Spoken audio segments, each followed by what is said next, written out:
যদি পৃথিবীতে সুখ চান, শান্তি চান, ইজ্জত চান, পরকালে অনুরোধ করে বলে যায়, কখনো কারো দোষের অনুসন্ধান করতে সিআইডি অফিসারের দায়িত্ব পালন করেন না রে ভাই, কখনো করেন না। অন্যের দোষের পিছনে সময় নষ্ট করিয়েন না। অন্যের বদনাম করে করে নিজের গুনার পাল্লাকে দয়া করে ভারী করিয়েন না। পারলে অন্যের দোষকে গোপন করেন, পারলে অন্যের মুখে হাসি ফুটান, পারলে অন্যের ইজ্জতের হেফাজত করেন, পারলে অন্যের ইজ্জত দেওয়ার চেষ্টা করেন, পারলে ক্ষুধার্তর মুখে খাবার তুলে দেন, পারলে তৃষ্ণার্তকে পানির ব্যবস্থা করে দেন, পারলে একটা এতিমের মাথায় অভিভাবক হিসেবে ছায়া হয়ে দাঁড়িয়ে যান। মনে রাখবেন ভাইয়েরা, স্রষ্টার সৃষ্টির প্রতি যে দয়া করে, ওই সৃষ্টির স্রষ্টা তাকে ক্ষমা করে মাফ করে দেয়, জান্নাত দিয়ে দেয়। কাহিনী সহজ, বানাই ফেলেছি আমরা কঠিন। এটা কি গ্রাম অঞ্চল নাকি শহর? উঁচু উঁচু দালান অনেক আছে না নাই? প্রাইভেট গাড়ি, একটু জোরে বলি, স্বর্ণ, ডায়মন্ড, জমিন, ফ্যাক্টরি, আরো জোরে বলেন, স্ত্রী, স্বামী, সন্তান, টাকা পয়সা, ATM card, iPhone, Samsung, computer, মনের শান্তি। শুনি নাই, মনের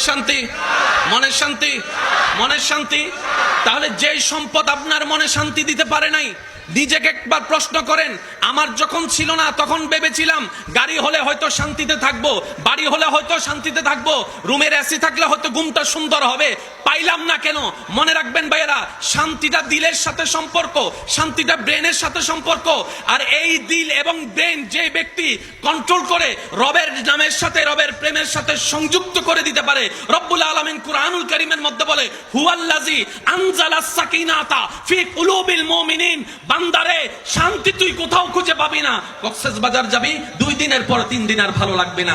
আমেরিকা তুই যাবি, 2 মাসের পর 3 মাস আর ভালো লাগবে না। কিন্তু তুই যদি তোর দিলের কানেকশনটা আমি রবের সন্তুষ্টির সাথে লাগিয়ে নিতে পারিস, আমি রবে তোর অশান্ত মনে শান্তির ব্যবস্থা এমন ভাবে করে দিব, দুশ্মনও যদি তোকে আগুনে ফেলে সেখানেও তুই মুস্কি হাসি হাসতে পারবি।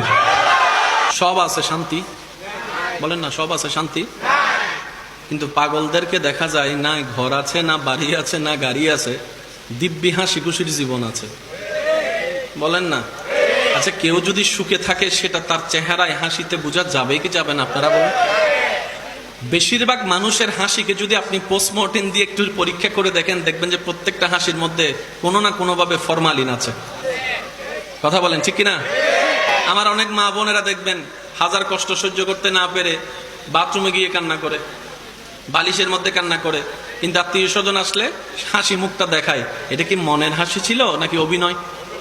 আমি শুনি নাই, আরো জোরে বলেন।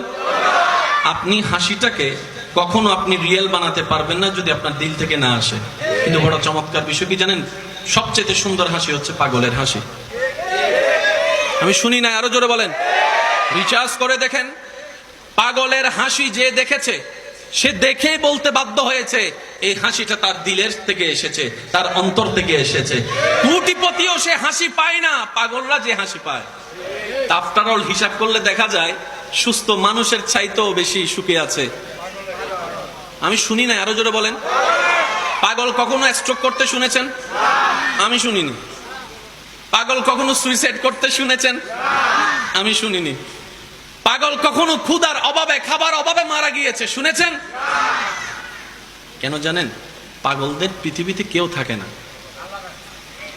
যার কেউ থাকে না, রব বলে যে তোর আমি আছি। একটু জোরে বলি না সুবহানাল্লাহ। পৃথিবীতে যার কেউ থাকে না, তার রব আছে।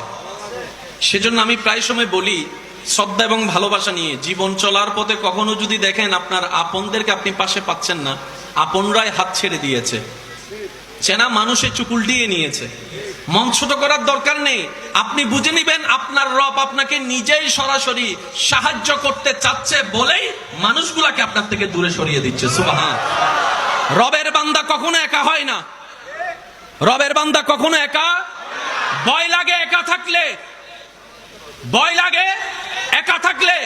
রবের বান্দা কখনো একা হয় না।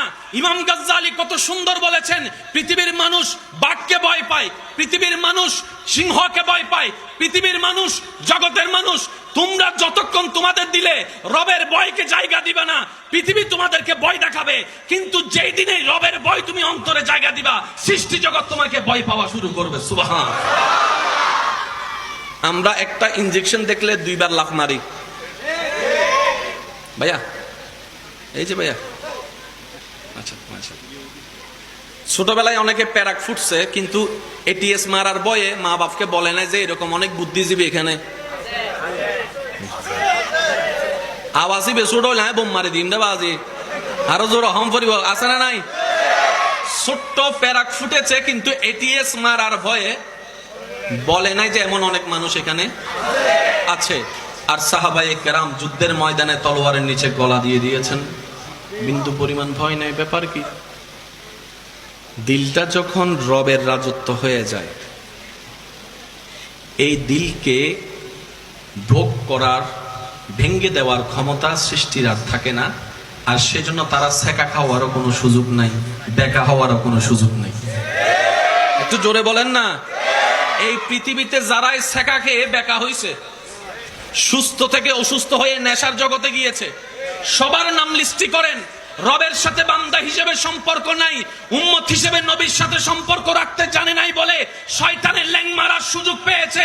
কিন্তু যারাই বুদ্ধি করে, মনকে কন্ট্রোল করে, চাহিদাকে দাফন করে রবের প্রেমিক হয়েছে, নবীর প্রেমিক হয়েছে, আল্লাহ তাআলা তাদের জন্য জীবনে সুখী থাকার মতো সচ্চা ভালোবাসার ব্যবস্থাও করে দিয়েছেন।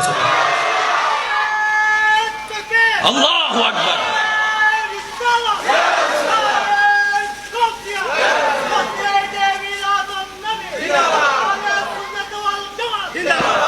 কষ্ট পাচ্ছেন না তো আমার কোনো কথায়?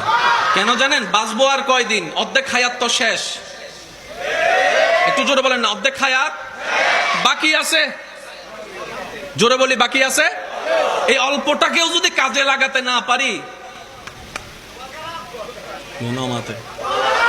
ওলামায়ে কেরাম আছে স্টেজে, জিজ্ঞেস করেন, সবাই এক কথায় আমার সাথে একমত হবে, নবী রহমাতুল্লিল আলামিনের উম্মত করে আমাদেরকে আল্লাহ এত দয়া করেছেন,